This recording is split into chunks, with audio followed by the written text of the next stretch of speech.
Right. This is the first thing that any archaeologist sees when they look at this end of the wall. It's called the gap or the seam.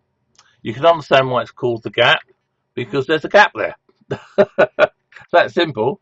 And on either side of this gap, you notice that the stones don't interlink.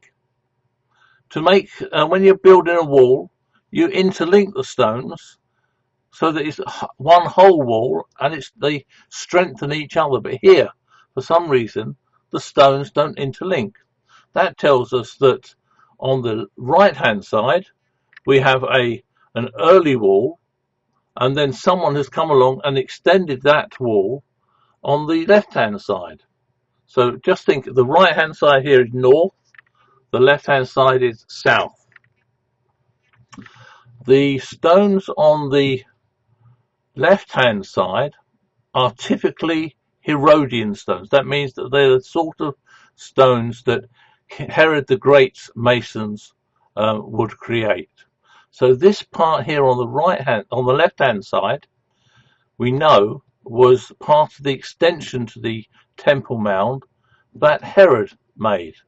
He wanted to make the temple and its surroundings one of the most important in the world. So he extended the Temple Mount quite considerably, both at the southern end and at the northern end. And so this is part of Herod's extension. But what is these stones on the right hand side? The stones on the right hand side look quite different to the stones on the left hand side. You can see they're finished in a completely different way. These stones here are probably, and when we first found these back in the 1960s, some of us suggested that these might be the stones of Solomon's original Temple Mount. We don't think that now, and we can find out why in a minute. But these are probably the stones of the extension that the Hasmoneans created.